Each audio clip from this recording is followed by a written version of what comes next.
परिचय। माँ, तुम क्या कर रही हो? रिया, मैं फॉयल की मदद से खाना पैक कर रही हूँ। माँ, मैं तुमसे कुछ जानना चाहती हूँ। ये किस प्रकार का फॉयल है? ये एक एल्यूमिनियम फॉयल है जिसका इस्तेमाल पैकिंग में होता है। ठीक है माँ, लेकिन एल्यूमिनियम पतली फॉयल में कैसे बदल जाता है? ठीक है, मैं तुम्हें बताती हूँ। एल्यूमिनियम भूपर्टी पर सर्वाधिक मात्रा में पाई जाने वाली धातु है। इसका निष्कर्षण प्रकृति में पाए जाने वाले बॉक्साइट अयस्क से किया जाता है। इसके बाद धातु को वांछित आकृतियों में ढाला जाता है। ठीक है माँ, मुझे मेरे प्रश्न का उत्तर मिल गया। मैं इस विषय में कुछ और जानना चाहती हूँ। बच्चों, आज हम तत्वों के निष्कर्षण के सामान्य सिद्धांतों एवं प्रक्रमों की जानकारी प्राप्त करेंगे।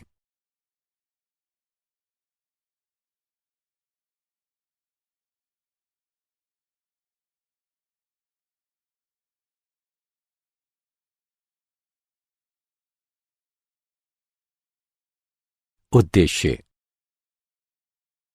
इस पाठ के अंत में आप निम्न करने में सक्षम हो जाएंगे।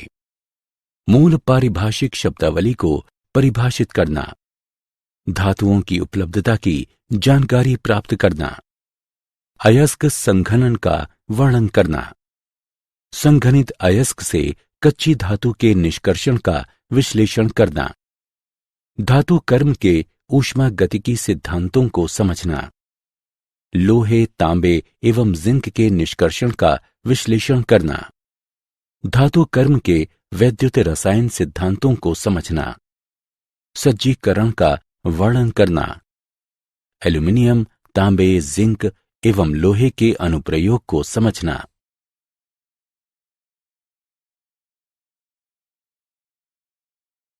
परिभाषा। अयस्क वो खनिज जिससे धातु का निष्कर्षण सुविधापूर्वक एवं मितव्ययिता से किया जाता है, अयस्क कहलाता है। अब अयस्क गैंग खनिजों में मौजूद मिट्टी एवं अवांछित पदार्थों को अब अयस्क यानी गैंग कहते हैं। धातु कर्म अयस्कों से धातुओं के निष्कर्षण एवं पृथक्करण की प्रक्रिया को धातु कर्म कहते हैं। अयस्कों से धातुओं के निष्कर्षण एवं पृथक्करण की प्रक्रिया के निम्न 3 मुख्य चरण होते हैं। अयस्क का सांद्रण, सांद्रित अयस्क से धातु का पृथक्करण एवं धातु का शुद्धिकरण। धातुओं की उपलब्धता। भूपर्पटी पर सर्वाधिक मात्रा में पाया जाने वाला तत्व ऑक्सीजन है। भूपर्पटी पर दूसरा सर्वाधिक मात्रा में पाया जाने वाला तत्व सिलिकॉन है। धातुओं में एल्यूमिनियम भूपर्पटी पर सर्वाधिक मात्रा में पाया जाता है। ये भूपर्पटी पर तीसरा सबसे ज्यादा पाया जाने वाला तत्व है। ये अभ्रक तथा मृत्तिका सहित अनेक आग्नेय खनिजों का प्रमुख घटक है। बहुत से रत्न प्रस्तर Al2O3 के अशुद्ध रूप हैं तथा ये अशुद्धियां क्रोमियम से तांबे तक होती हैं। धातुओं में लोहा भूपर्पटी पर दूसरी सबसे ज्यादा पाई जाने वाली धातु है। ये भूपर्पटी पर सर्वाधिक मात्रा में पाए जाने वाले तत्वों में इसका स्थान चौथा है। ये तत्व एवं यौगिक दोनों ही रूपों में बहुत महत्वपूर्ण है। ये हीमोग्लोबिन में पाया जाता है जो ऑक्सीजन के वाहक के रूप में कार्य करता है।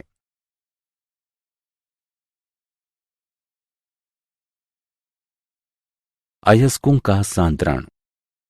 अयस्कों से अवांछित पदार्थों के पृथक्करण की प्रक्रिया को अयस्कों का सांद्रण कहते हैं। अयस्क सांद्रण की कुछ महत्वपूर्ण विधियां इस प्रकार हैं। द्रव्य धावन। ये विधि अयस्क तथा अपअयस्क कणों के आपेक्षिक घनत्वों के अंतर पर निर्भर करती है। इस प्रक्रिया में चूर्णित अयस्क को जल की तेज दाब वाली धारा से धोया जाता है, जिससे अपअयस्क के हल्के कण धुल जाते हैं और भारी अयस्क बचे रह जाते हैं। निक्षालन। इस विधि में अयस्क का एक उपयुक्त अभिकारक से शोधन कराया जाता है और जिसमें अयस्क तो घुल जाते हैं किंतु अविलय होने के कारण अपअयस्क बचे रह जाते हैं। बॉक्साइट के निक्षालन से एल्यूमिना प्राप्त किया जाता है।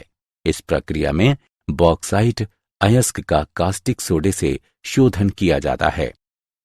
Al2O3 सांद्रित विलय में घुल जाता है और अपअयस्क बचे रह जाते हैं। विलयन में कार्बन डाइऑक्साइड गैस प्रवाहित कर एल्यूमिनेट को उदासीन कर लिया जाता है एवं जल योजित Al2O3 अवक्षेपित हो जाता है। जल योजित एल्यूमिना AlOH3 को छानकर सुखाकर तथा 1470 केल्विन तापमान तक गर्म करके पुनः शुद्ध एल्यूमिना प्राप्त कर लिया जाता है।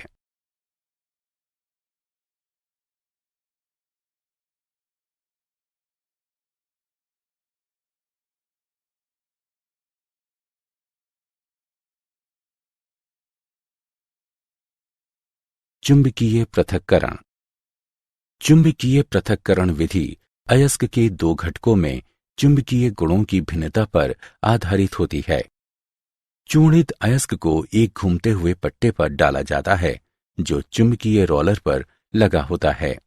अचुंबकीय कण पट्टे पर से दूर छिटक जाते हैं जबकि चुंबकीय कण चुंबकीय क्षेत्र से आकृष्ट होकर एक अलग अंबार बनाते हैं। इस विधि का उपयोग कैसिटरटाइट, मैग्नेटाइट, क्रोमाइट एवं पाइरोलुसाइट से अयस्क कणों को अलग करने में किया जाता है।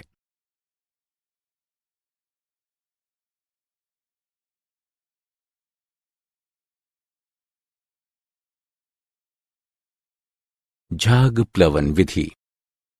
इस विधि का उपयोग मुख्यतः सल्फाइड अयस्कों के सांद्रण में किया जाता है। इस प्रक्रिया में निहित नियम ये है कि सल्फाइड अयस्क कण चीड़ के तेल से तथा मैल के कण पानी से भिगोए जाते हैं। इस विधि में चूर्णित अयस्क का पानी मिलाकर घोल बना लिया जाता है। फिर इसमें चीड़ का तेल, वसा अम्ल एवं जैंथेट जैसे संग्राही तत्व मिला दिए जाते हैं। झाग को स्थिर करने वाले क्रिसॉल, एनिलीन जैसे घटक उसे स्थिर कर देते हैं।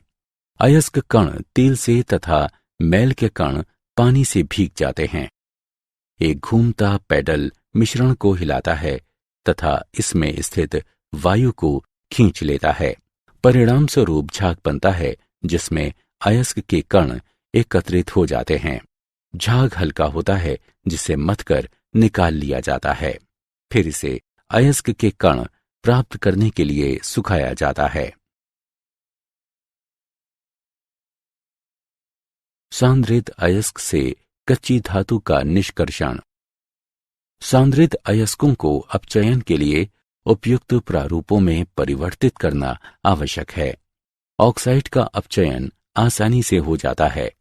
इस तरह सांद्रित अयस्क से धातुओं का पृथक्करण दो मुख्य चरणों में होता है: ऑक्साइड में परिवर्तन तथा ऑक्साइड का धातु में अपचयन। ऑक्साइड में परिवर्तन। सल्फाइड एवं कार्बोनेट अयस्क की तुलना में ऑक्साइड आसानी से अपचयित होते हैं। ऐसा दो विधियों से किया जाता है: निष्पापन एवं भर्जन। निष्पापन। इस प्रक्रिया में वाष्पशील पदार्थों के निष्कासन के लिए अयस्क को गर्म किया जाता है। परिणाम स्वरूप धातु ऑक्साइड शेष रह जाता है। भर्जन।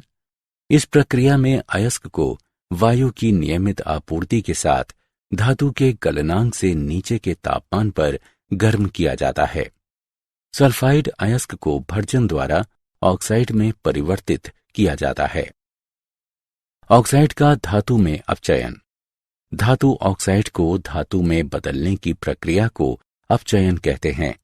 इस प्रक्रिया में धातु की अभिक्रियाशीलता के आधार पर एक उपयुक्त अपचायक की आवश्यकता होती है।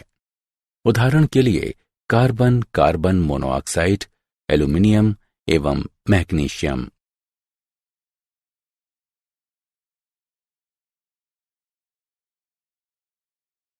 कच्ची धातुओं के निष्कर्षण के उदाहरण। आइए कच्ची धातुओं के निष्कर्षण का एक उदाहरण लें।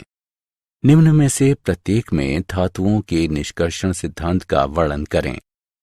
SnO2 से Sn, ZnO से Zn, Cr2O3 से Cr। आइए उत्तर देखें। 1. SnO2 से Sn का निष्कर्षण कार्बन को अपचायक के रूप में प्रयोग कर किया जाता है। Sn एक कम क्रियाशील धातु है। 2. ZnO से Zn का निष्कर्षण कार्बन मोनोऑक्साइड को 1600 केल्विन तापमान पर अपचायक के रूप में प्रयोग कर किया जाता है। 3. Cr2O3 से Cr का निष्कर्षण एल्यूमिनोथिमिक प्रक्रिया द्वारा किया जाता है।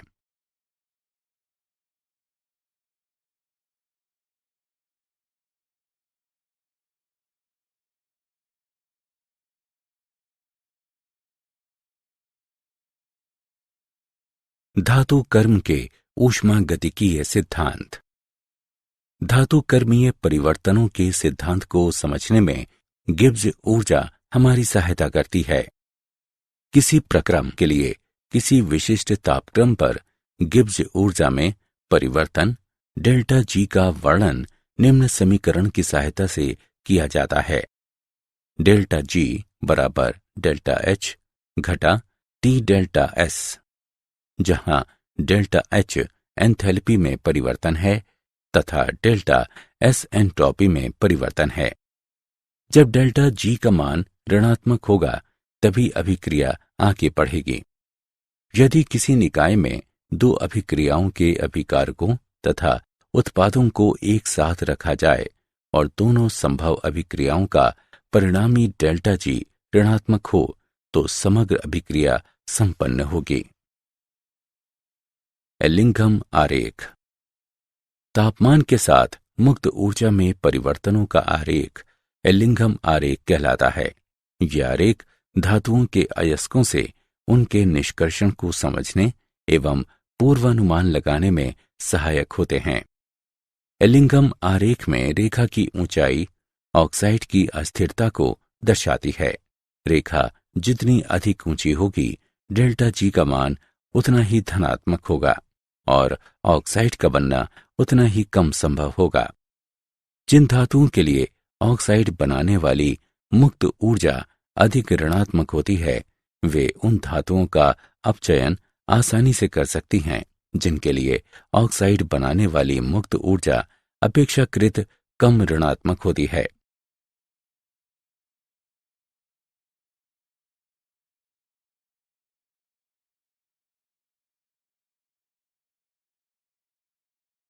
आयरन का निष्कर्षण लौह निष्कर्षण। धातुओं में भूपर्पटीक पर दूसरे स्थान पर सर्वाधिक मात्रा में पाई जाने वाली धातु लोहा है। लोहे के मुख्य अयस्क हैं हेमेटाइट या लाल लौह अयस्क, लिवोनाइट या भूरा लौह अयस्क, मैग्नेटाइट एवं सिट्राइट। लोहे को अधिकतर उसके ऑक्साइड अयस्कों से ही निष्कर्षित किया जाता है। इन अयस्कों में 20 से 55% तक लोहा होता है। अयस्क का सांद्रण। मिट्टी, रेत इत्यादि के मैल कण चूर्णन क्रिया से दूर किए जाते हैं। निस्तापन एवं भर्जन।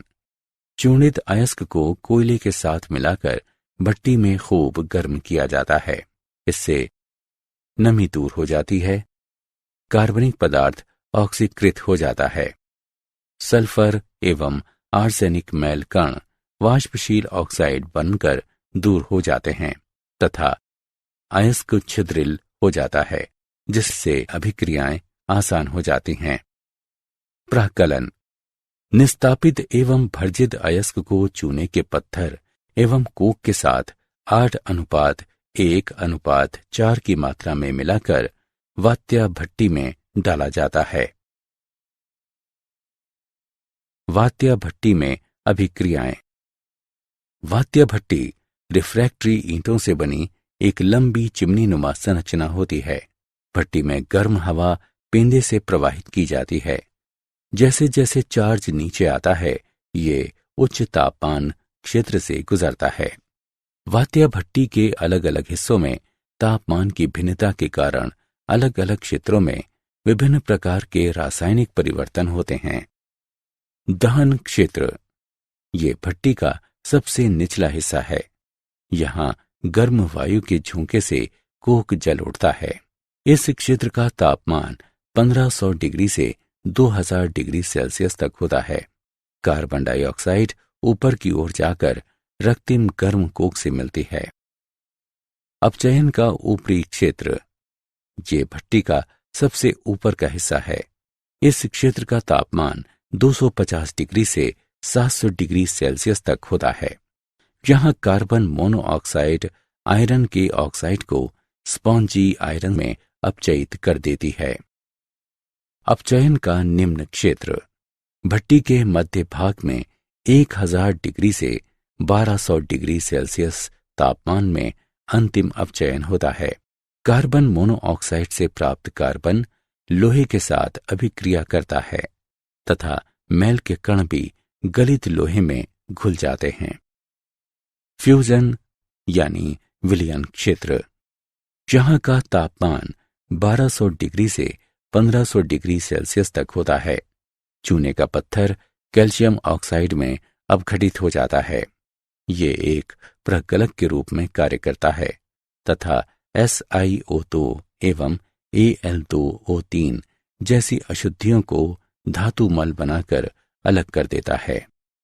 गलित लोहा वात्य भट्टी की तली में इकट्ठा हो जाता है।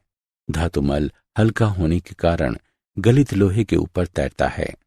धातुमल को धातुमल छिद्र में से प्रवाहित कर अलग कर दिया जाता है।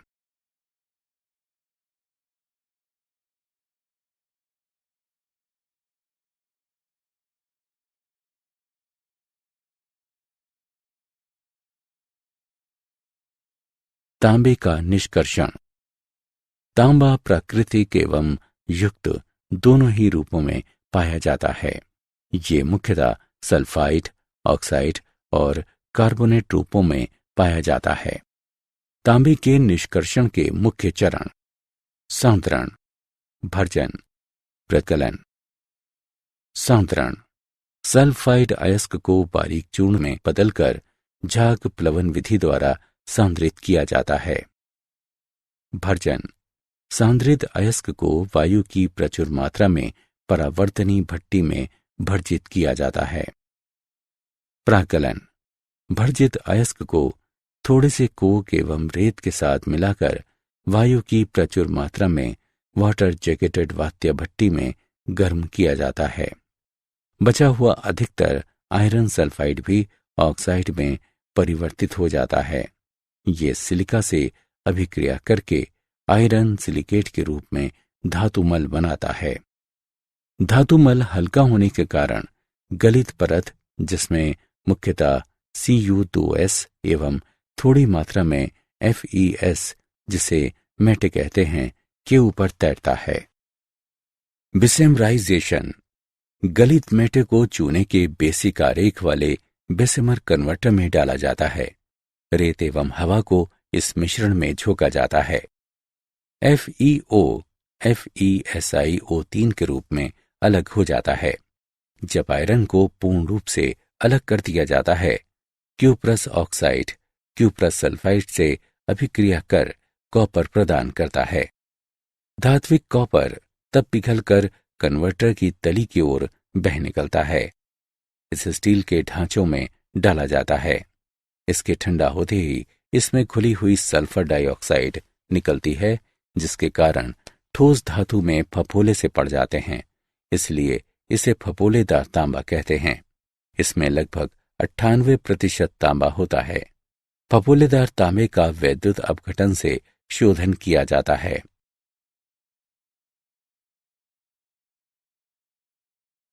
जिंक का निष्कर्षण। चूंकि जिंक कॉपर से अधिक क्रियाशील है, इसलिए जिंक ऑक्साइड का अपचयन Cu2O के ताप से अधिक तापमान पर कोक द्वारा किया जाता है। तापन के लिए ऑक्साइड की कोक तथा मृदा के साथ छोटी छोटी ईंटें बनाई जाती हैं। उत्पन्न हुई कार्बन मोनोऑक्साइड भी जिंक ऑक्साइड का जिंक में अपचयन कर सकती हैं। अशुद्ध जिंक को स्पेल्टर कहते हैं। धातु को आस्वित कर तथा तीव्र शीतलन द्वारा शोधित किया जाता है।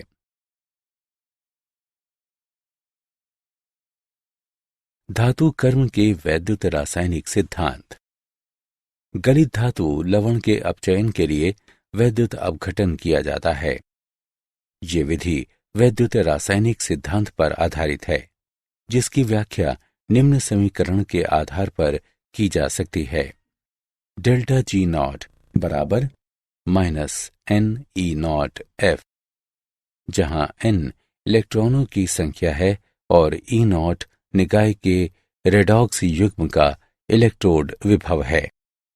अधिक क्रियाशील धातुओं के लिए ई नॉट का मान अधिक ऋणात्मक होता है, इसलिए जी नॉट धनात्मक हो जाता है तथा अपचयन कठिन हो जाता है। यदि रेडॉक्स युग्म के ई नॉट का मान धनात्मक हो तो जी नॉट ऋणात्मक हो जाएगा और कम क्रियाशील धातु को उसके लवण से अधिक क्रियाशील धातु से प्राप्त किया जा सकेगा। एल्यूमिनियम का निष्कर्षण। एल्यूमिनियम का निष्कर्षण Al2O3 2H2O बॉक्साइट से किया जाता है। बॉक्साइट का सांद्रण निक्षालन विधि द्वारा किया जाता है। शुद्ध Al2O3 में Na3 Al F6 या CaF2 मिलाया जाता है, जिससे मिश्रण का गलनांक कम हो जाता है और इसमें चालकता आ जाती है। वैद्युत अपघटन की इस प्रक्रिया को हॉल हेरॉल्ट पराक्रम कहते हैं। फ्यूज्ड मिश्रण को ग्रेफाइट छड़ों के बने एनोड तथा कार्बन परत के बने कैथोड से वैद्युत अपघटित किया जाता है। ग्रेफाइट एनोड धात्विक ऑक्साइड को धातु में अपचयित करने में सहायता करता है।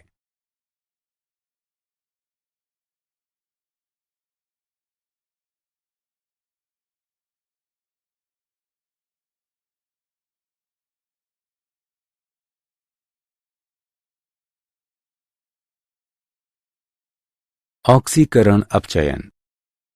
अधातुएं अपने खनिजों से वैद्युत रासायनिक ऑक्सीकरण द्वारा प्राप्त की जाती हैं। उदाहरण के लिए लवण जल के वैद्युत अपघटन से एनोड पर Cl2 प्राप्त होती है। क्लोरीन ऋण जल में उपस्थित आयन के ऑक्सीडेशन के लिए गिब्स ऊर्जा की मानक अभिक्रिया। उच्च धनात्मक मान वैद्युत अपघटन की आवश्यकता बताता है।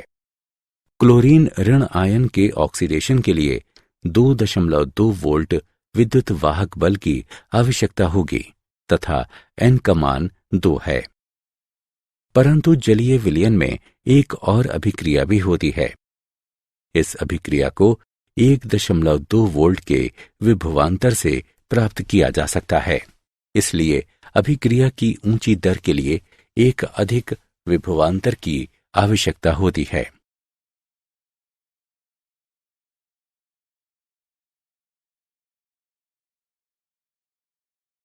शोधन। निष्कर्षण से प्राप्त धातुओं में सामान्य रूप से कुछ मैल कण मिले होते हैं। उच्च शुद्धता की धातु प्राप्त करने के लिए अनेक विधियां प्रयोग में लाई जाती हैं। ये विधियां धातु एवं उसमें उपस्थित अशुद्धियों के गुणों में अंतर पर निर्भर करती हैं। आसवन। ये विधि कम क्वथनांक वाली धातुओं के शोधन में प्रयुक्त होती है। अशुद्ध धातु को वाष्पीकृत करके शुद्ध धातु को आश्रुत के रूप में प्राप्त कर लिया जाता है। उदाहरण जिंक एवं पारा। द्राव गलन परिष्करण। इस विधि में कम गलनांक वाली धातु को पिघलाकर ढालू सतह पर बहने दिया जाता है। इस प्रकार अधिक गलनांक वाली अशुद्धियां अलग हो जाती हैं। उदाहरण के लिए टिन। वैद्युत अपघटनी शोधन।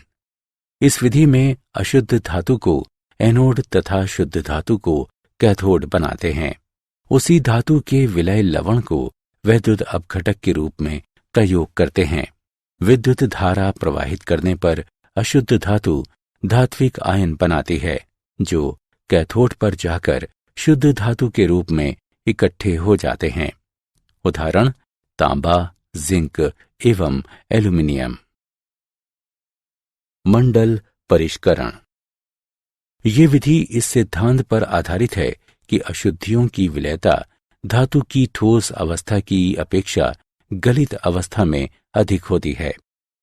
अशुद्ध धातु की छड़ के एक किनारे पर लगे वृत्ताकार गतिशील तापक की सहायता से इसे गर्म किया जाता है। मैल कण संलग्न गलित मंडल में दूसरे किनारे पर चले जाते हैं तथा शुद्ध धातु क्रिस्टलित हो जाती है। इस क्रिया को बार बार दोहराया जाता है तथा तापक को एक ही दिशा में बार बार चलाया जाता है। उदाहरण, इसका प्रयोग अर्धचालकों को शुद्ध करने में किया जाता है। वर्णलेखिकी विधियां। ये विधि शोधन के इस सिद्धांत पर आधारित है कि अधिशोधक पर मिश्रण के विभिन्न घटकों का अधिशोषण अलग अलग होता है। स्तंभ वर्णलेखिकी में Al2O3 का अधिशोषक के रूप में प्रयोग किया जाता है। पृथक किए जाने वाले मिश्रण को उपयुक्त विलायक में लेकर स्तंभ पर लगाया जाता है। कम घुलनशील घटक पहले अधिशोषित होते हैं तथा अधिक विलय घटक बाद में अधिशोषित होते हैं। ये विधि उन तत्वों के लिए उपयुक्त है जो सूक्ष्म मात्रा में पाए जाते हैं तथा जिसमें तत्व और अशुद्धियों के रासायनिक गुणों में अधिक भिन्नता नहीं पाई जाती। एल्यूमीनियम के अनुप्रयोग। एल्यूमीनियम चूर्ण का प्रयोग लोहे एवं अन्य सतहों को ढकने के लिए सिल्वर पेंट्स में किया जाता है। इसका प्रयोग ऑटोमोबाइल एवं वायुयान में प्रयुक्त होने वाली मिश्र धातु को बनाने में किया जाता है। इसका प्रयोग सिगरेट एवं कन्फेक्शनरी के आवरण पत्रा के लिए पतली पन्नी बनाने में किया जाता है। इसका प्रयोग विद्युत ट्रांसमिशन केबल बनाने में किया जाता है। इसका प्रयोग बर्तन, ट्रे, फ्रेम एवं अन्य सजावट के सामान बनाने में किया जाता है। हल्की सुचालक एवं जंग प्रतिरोधी होने के कारण इसका प्रयोग मिश्र धातु बनाने में किया जाता है। उदाहरण के लिए मैग्नीशियम, डुरालुमिन एवं एल्यूमीनियम ब्रॉन्ज।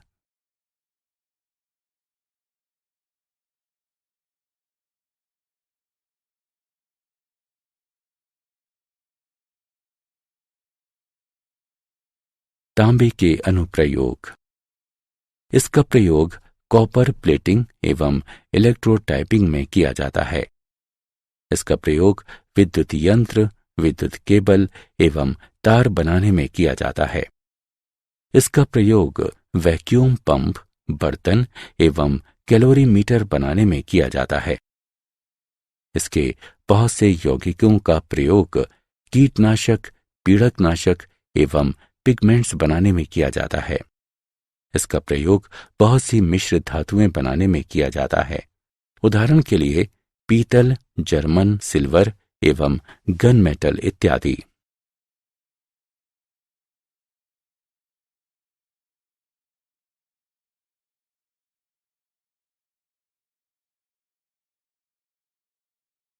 जिंक के अनुप्रयोग।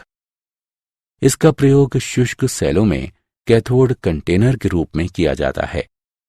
इसका प्रयोग अपचायक एजेंट के रूप में किया जाता है। इसका प्रयोग आयरन एवं स्टील के गैल्वेनाइजेशन में किया जाता है। इसका प्रयोग सोने एवं चांदी के साइनाइड प्रक्रिया द्वारा निष्कर्षण में किया जाता है। इसका प्रयोग बहुत सी मिश्र धातुएं बनाने में किया जाता है। उदाहरण के लिए पीतल, जर्मन सिल्वर इत्यादि। आयरन के अनुप्रयोग। आयरन उत्प्रेरकों का प्रयोग हैबर-बोश प्रक्रिया में अमोनिया के उत्पादन में किया जाता है। फिशर-ट्रॉप्श प्रक्रिया में इनका प्रयोग कार्बन मोनोऑक्साइड को हाइड्रोकार्बन में बदलने में किया जाता है, जिनको ईंधन एवं स्नेहक के रूप में प्रयोग करते हैं। आयरन धातु कठोर होने के साथ साथ बहुत सस्ती होती है। अधिकतर वाहन, मशीन के पुर्जे, बड़े जहाजों के हल्स, बिल्डिंग एवं मशीन के हिस्से लोहे से बने होते हैं। आयरन को अन्य धातुओं के साथ मिलाकर स्टील बनाया जाता है। स्टेनलेस स्टील का प्रयोग बिल्डिंग के हिस्से, भोजन पकाने के बर्तन, कटलरी एवं सर्जिकल यंत्रों को बनाने में किया जाता है। इसका प्रयोग वायुयान एवं वाहन बनाने में किया जाता है। क्या आप जानते हैं, कमरे के तापमान पर पारा एकमात्र ऐसी धातु है जो द्रव अवस्था में पाई जाती है। कांसा, तांबे एवं टिन से मिलकर बनी एक मिश्र धातु है। इसमें तांबे की मात्रा सर्वाधिक 80 से 85% तक होती है।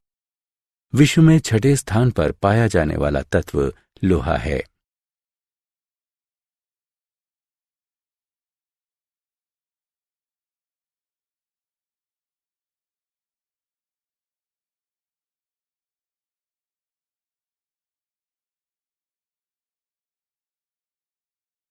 सारांश। आइए हमने जो कुछ सीखा है उसे संक्षेप में दोहराएं। वो खनिज जिससे धातु का निष्कर्षण सरलता एवं आर्थिक सुगमता से होता है, अयस्क कहलाता है। अयस्कों से अवांछित पदार्थों के पृथक्करण की प्रक्रिया को अयस्कों का सांद्रण कहते हैं। झाग प्लवन विधि का प्रयोग मुख्यतया सल्फाइड अयस्कों के सांद्रण में होता है। तापमान के साथ मुक्त ऊर्जा में परिवर्तनों का आरेख एलिंघम आरेख कहलाता है। गलित धातु लवण के अपचयन के लिए वैद्युत अपघटन किया जाता है। ये विधि वैद्युत रासायनिक सिद्धांत पर आधारित है। उच्च शुद्धता की धातु प्राप्त करने के लिए अनेक विधियां प्रयोग में लाई जाती हैं। ये विधियां धातु एवं उसमें उपस्थित अशुद्धियों के गुणों में अंतर पर निर्भर करती हैं। इन विधियों को शोधन कहते हैं। मंडल परिष्करण विधि इस सिद्धांत पर आधारित है कि अशुद्धियों की विलयता धातु की ठोस अवस्था की अपेक्षा गलित अवस्था में अधिक होती है। वर्णलेखिकी विधि शोधन के इस सिद्धांत पर आधारित है कि अधिशोषक पर मिश्रण के विभिन्न घटकों का अधिशोषण अलग अलग होता है।